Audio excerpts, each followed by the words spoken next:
All right. Welcome everyone to a roundtable session. This one is sponsored by GM Financial. We are hosting a session today with GM Financial about leveling up with virtual mentorships. So this topic is all about how to create healthy relationships, both group and one-on-one through the virtual environment, and how to make those relationships productive as you start connecting with mentors. Mentor Spaces is situated right in the center of this conversation. So we're excited to have one of our customers and Rod Hooker from GM Financial here to talk about how their organization is thinking about launching mentorship programs in the virtual world and leveraging tools like Mentor Spaces to do that. So my name is Kunal. I'm one of the community managers for Mentor Spaces. Really excited to have everyone join today. We are recording this, so please feel free to share this with any of your friends after this session. We'll upload it into the community if you have friends that wanted to listen into this conversation and get to take advantage of the insights that we've shared here. I will also say that we like to make these interactive, so we'll have some polls and questions to ask throughout the conversation. We'll also have a poll at the end of the conversation, so please answer that so we can get a sense of how helpful this was to you and how and if there's any interest in what Rod has in terms of opportunities at GM Financial as we get into the discussion on the opportunities that you have to connect with folks at GM Financial in terms of mentors and job opportunities that are available. So with that, I'll go ahead and pass it over to Randy and to introduce himself as the moderator of this discussion. And then we'll get a little bit of introduction on Rod. So I'll go ahead and pull up the slides here as we do that. Great. Thank you so much, Kunal. As Kunal mentioned, my name is Randy Emelo. I am also work here at Mentor Spaces and a little bit of a mentoring expert. I wrote a book called Modern Mentoring, which is all about mentoring in the virtual world.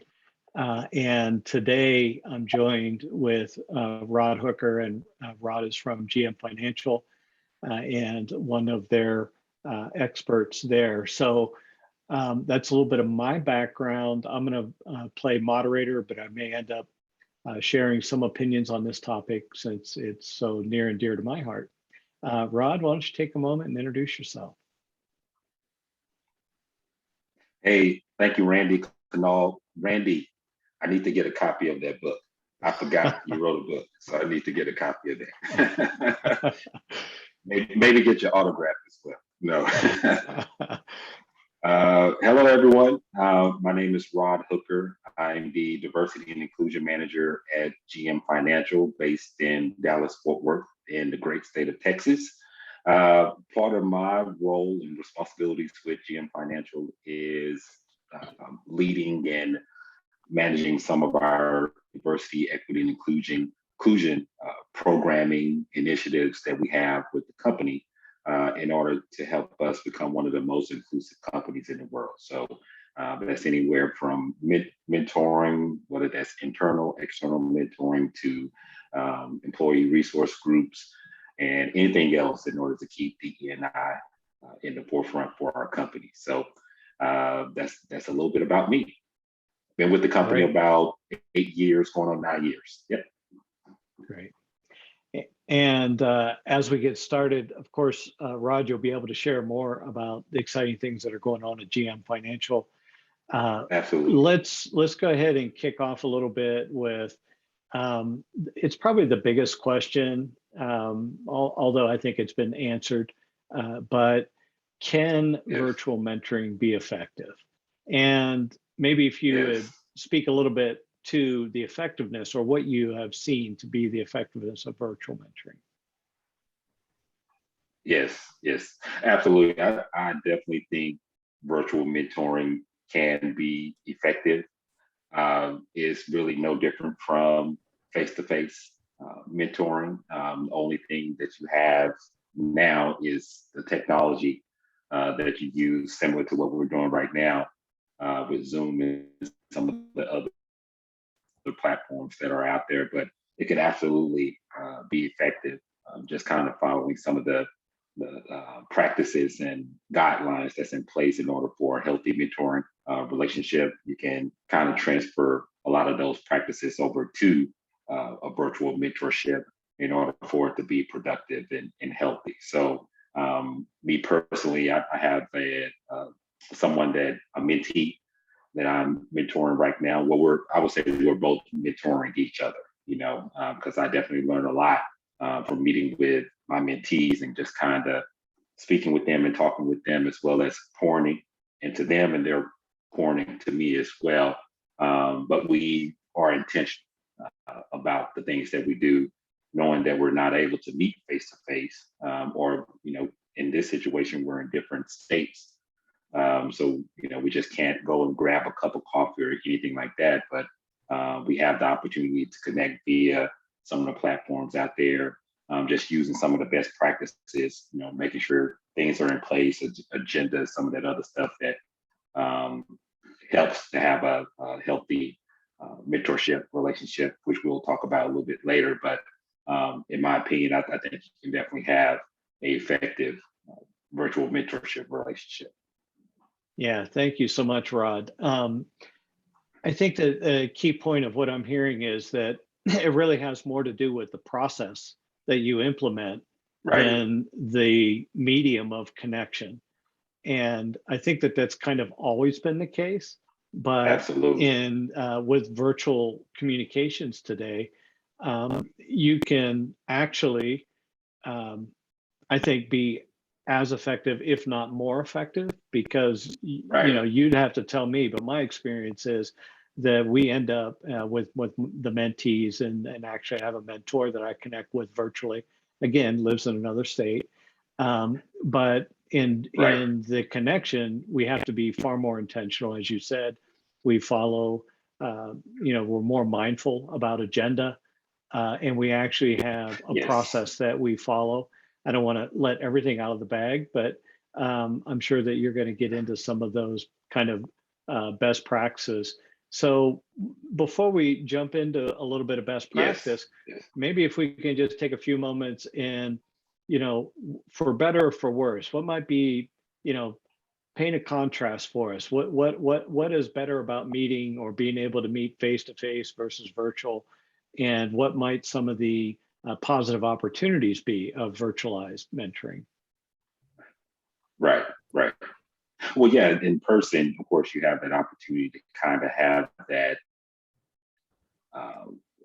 opportunity to meet with that person right there. So, it's really difficult to kind of replace that personal touch or personal interaction that you have with someone in person.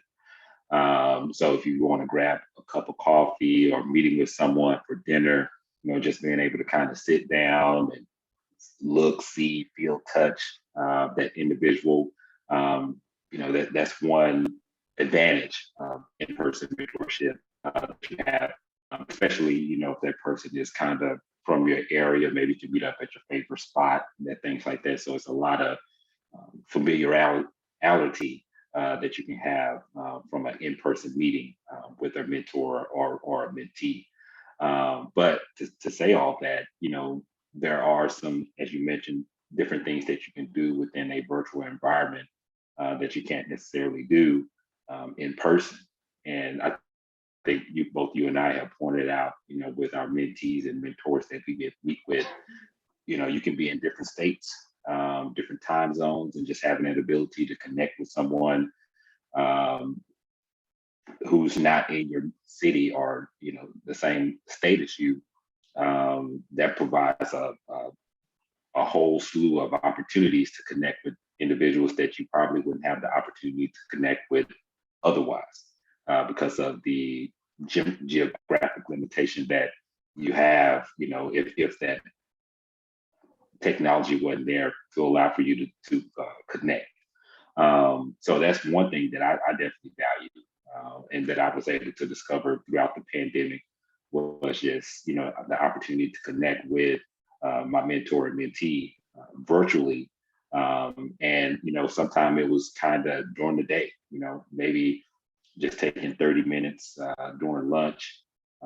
Whereas, possibly if it was someone in my city, in Dallas Fort Worth, where we typically meet up for coffee or something, that's going to take a little bit of time as far as commuting just to getting there. But with a virtual mentorship, we can just kind of set something up that morning and say, hey, let's jump on around 12:30 and connect for like 30 minutes or so to talk about how's your day going, how's your week going, and have the opportunity to pour into each other for just that brief moment in time. So, just the flexibility with the virtual mentorship that it provides, it's, to me, it provides a little bit more flexibility than an in-person mentorship. Yeah, I think you brought up some excellent points. I would agree, first of all, that nothing can really replace being in a physical environment with someone else. Right. We take up to 70% of our information that we get from someone else is we're looking for their body language and things like that to confirm the message. It's an innate human kind of response. And even though in virtual environments like this, we can see kind of from the neck up, we're not seeing how they're gesturing with their hands, or there is some degree of communication loss. And we don't want to kind of be naive about the fact that there is some quality of communication that does go down or deprecate in a virtual environment. But on the other side, some of the things that I heard you bring up, Rod, and that research has bore out is that virtualizing mentoring, this kind of this reliance on the guidance of someone else's personalized experience, and that's really what the transfer is about. So it's a conversation, and this conversation that takes place virtually, you can get some advantages, and the advantages are that what might take you an hour to do in a face-to-face environment, you can probably do in about 30 minutes online, and you can be more efficient.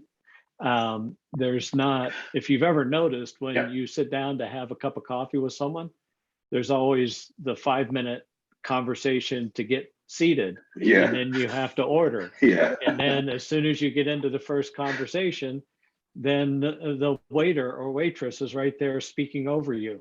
And then there's the whole logistical thing you brought up, which is a truism. I have a meeting that actually got canceled today that I scheduled for next Monday with a mentor that I meet with.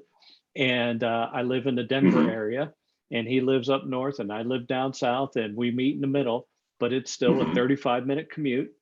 And then, so to block out, to have a 1-hour meeting, I actually have to block greater than 2 hours out of my schedule, which I don't know about you, Rod, but it's tough to do that. And so therefore, my meetings with Ian are very infrequent. So literally we meet like once a quarter because it's just too hard to schedule it up. But I can fit a 30-minute meeting in, a virtual meeting, on almost any day of the week. And I found that to be, some of the positives are that it does become far more flexible and agile, fits into my schedule better. What are some of the lessons, Rod, that you've picked up around those things that make virtual mentorship more productive? Yeah, I think the main lesson that I picked up was just kind of keeping some sense of normalcy with mentorship, as far as owning the mentorship process from a mentee standpoint. So with my mentor, I still take the time to kind of prepare for our meetings as far as topics that I would like to discuss with them. So sending over, a couple of bullet points of, hey, these are a couple of things I just want to connect with you on really quick. At least, they kind of have a rough agenda of what I would like to meet with them about, as well as, owning the responsibility of scheduling that time and finding that date and time that works for them, in order to make sure that they are ready and prepared to come in and mentor me. I try to eliminate some of those obstacles that could potentially arise from that standpoint. So, as a mentee, I want to make sure that I'm doing everything that I can do on my end in order to get the best experience possible. So, like I said, I kind of take care of some of those logistical things up front, scheduling date and time with them, providing the agenda.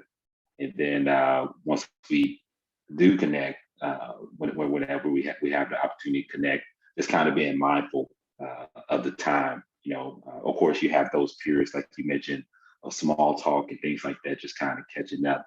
But understanding that their time is valuable as well. So want to make sure that we kind of cover some of those things that I've reached out to them about, and being sticking to the time frame. If I said 30 minutes, then making sure that we have a 30-minute meeting and not going over. If it looks like it's going to go over, asking them, hey, can I get 10 more minutes, or let's just pause right here and we can connect at a later date to finish our discussion up. But really just kind of taking some of those best practices that are established for in-person and switching it over to virtual mentorship has been beneficial to me.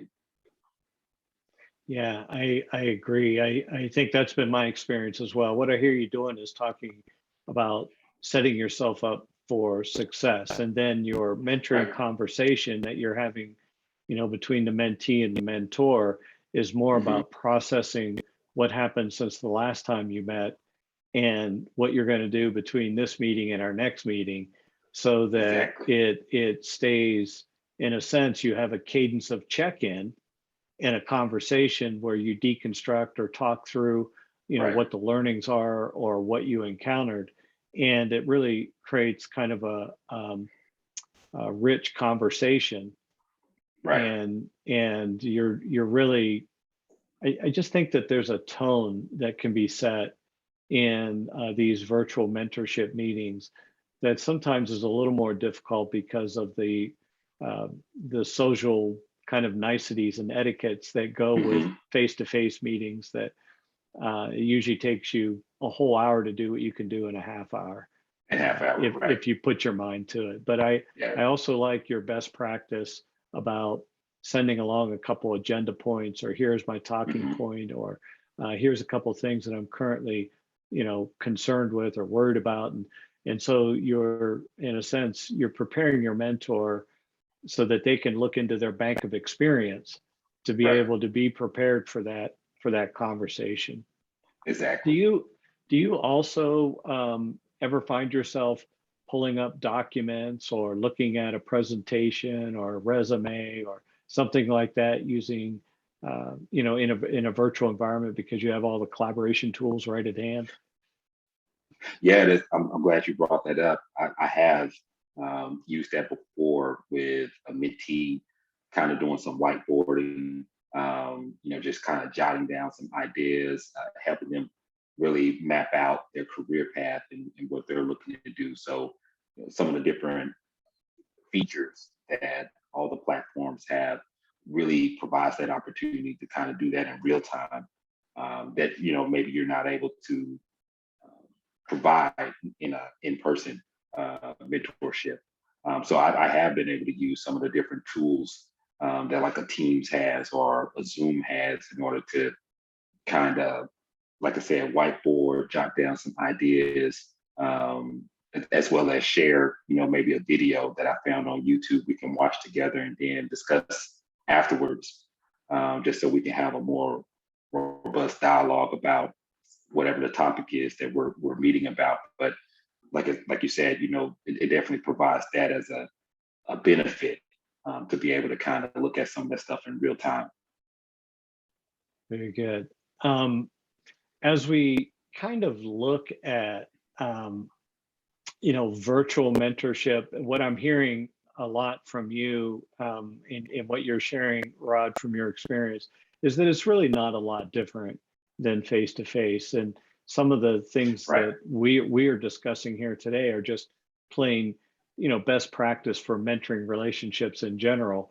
Are there some other kind of best practices you would bring in that you think are, if someone were to concern themselves with what is the one or two kind of most important factors in a mentoring relationship that we kind of have to get right to make the conversations productive, what would those kind of, highly elevated practices be?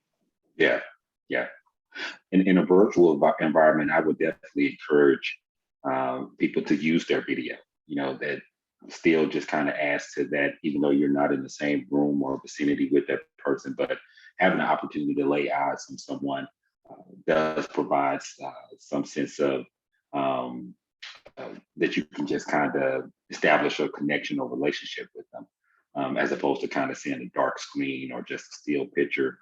Being able to have that video definitely helps establish that relationship. But for me, just being authentic and from there, kind of building out that trust with each other, that whatever is shared in this discussion, this mentorship relationship, stays in the relationship. Being able to be um, uh, trustworthy with the things that you're sharing with me and that I'm sharing with you, that you can come and kind of correct me, holding each other accountable. That's also a big thing. And just kind of getting to know who I am outside of, my career and what I do as a professional. What are some of my interests, hobbies? Do I have a family, kids? All those things kind of really help strengthen the relationship, similar to a friendship or maybe a dating relationship that you would enter into with someone. You kind of want to get to know that person first in order to see if this is going to be a good fit or not. So you have to also follow that same cadence whenever you are meeting with your mentor or mentee, kind of taking those first initial couple meetings to feel each other out, see what this person is really into and interested in, and to see if you can provide them with the mentorship that they're looking for. And it's okay, if you're not able to help support them at this time, you can have an open discussion and conversation about that. But initially, you want to make sure that you cover that so you don't kind of go down this road and then discover 6 months later that the experience is not good for either one of you. Yeah, I appreciate everything you're saying. So what I'm hearing is that you're looking for fit. You're looking for Right. good alignment between, the mentee, what it is that they aspire to accomplish or what career aspiration they have. And then on the mentor side, you're looking Right. at how do you match up, does my experience match up? And am I going to be able to help get you to where you want to go? And so that this is profitable for both of us. And I heard you mention that earlier, Rod, and it's so Right. true about, there's give and get in a mentoring relationship. And in a sense, both the mentee and the mentor grow through the mutual exchange. Yeah, but again, Yes. coming in and assuring that there's a good fit and alignment between, the mentee's needs, what it is they aspire for, the mentor's experience and capability and ability. And then I think that what I also hear in what you're sharing is that it's important to take the time to build trust, and that relational trust in a mentoring relationship is also critical. And I think that if mentoring is done right, you end up having to share some things about yourself that that can be sometimes difficult or private. I mean, it's personal, so it may not be that it's super secret or anything. It's just personal. It's my stuff. It's my wants, my desires, and to get to that level and to make it work, you need to spend that time to build the relationship. So making sure there's kind of goals, alignment. And then I also heard you, Rod, say, or at least seem to imply that there's a cadence of check-in. You have this cadence of connection that you're having this conversation. And in a sense, the conversation continues to move and evolve, but it's really important that both parties commit the time to make sure that they're connecting in with each other. Exactly. Good. Just another question before we kind of start moving towards wrapping up here. When you think about mentoring, what do you think is the most important character attribute to focus on, and especially given this virtual mentoring relationship? What, and by character quality, I mean, well, I'll just let you fill in the blank. What do you think is most important? For me, I'm a big advocate for authenticity. So, being your authentic self, being able to show up as the person who you are, the best version of yourself. Because, I want to be able to connect and build with someone that is showing me who they really are, and not necessarily just putting on, a show or a front for me, for the relationship, but, being forthcoming with who they really are, because that is going to help me show you who I really am, and hold each other accountable. Like I said earlier, there's some people that you can fool or trick, and there's some people that they're able to kind of read and understand what you're trying to do and can call you out on it. Like, hey, you're not doing this, you're not holding your end of the bargain. And that helps me to respond better and perform me at my best level. So, just being authentic, I feel like goes a long way and helps establish that trust, between two parties. Because again, I don't feel like anyone wants to connect with someone that they perceive as being fake, or a lack of a better term, and not really putting forth who they truly are within the relationship. Yeah, I couldn't agree more. I think, again, authenticity, I think, is directly tied to exactly what you tied it to, Rod. In my experience, it's a trust builder, Right.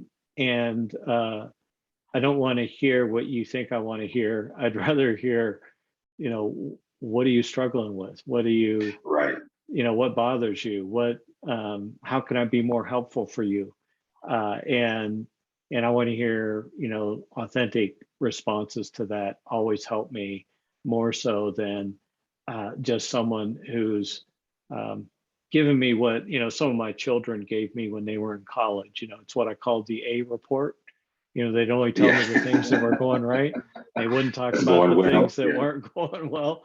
And Right. it's really hard to be helpful when all Right. I'm hearing are the good things. So thanks so Yes. much for joining us today and sharing your wisdom. Kunal, we're going to send it over to you. Looks like we've had some pretty good interactivity from the participants, and maybe they're interested in learning more about GM Financial. Yeah, absolutely. Thank you for the discussion, Rod and Randy.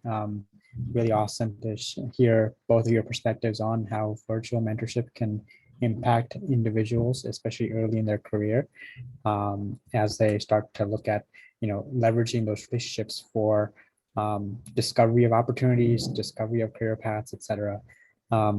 So this session is about to end. Wanted to make sure that we had any final questions that anybody has addressed. You can always ask the questions that you have for GM Financial in the GM Financial space. You can search for it on within mentor spaces, or if most of you that joined, or actually all of you that joined the session should have been already participating in that space. So feel free to post any questions that you may have there. We will share the recording there if you wanted to share this with any of your friends. And then finally, I will mention that we have a couple of more sessions that are going to be hosted with GM Financial in the next couple of weeks. So on the 21st of October at 6 p.m. Eastern Time, we're going to have a session all about their sophomore leadership program. So if you're interested in applying to GM Financial shadowing your future career session, all about showcasing how you can join a job shadowing program at GM Financial, please join that session on October 21st. And then another session as well on October 28th at 6 p.m. Eastern Time again. This is all about building stronger soft skills. And so we have a group of mentors from GM Financial that are going to be joining, talking about how soft skills is such an important aspect of operating in a work environment that you're going to be working in after college. So feel free to join those 2 sessions. We also have other sessions that we're hosting this month. So please take a look at that within Mentor Spaces. And with that, we'll go ahead and close this session out. Look forward to engaging anybody in the community. Thanks, everyone. Bye-bye. All right, thank you. Thank you.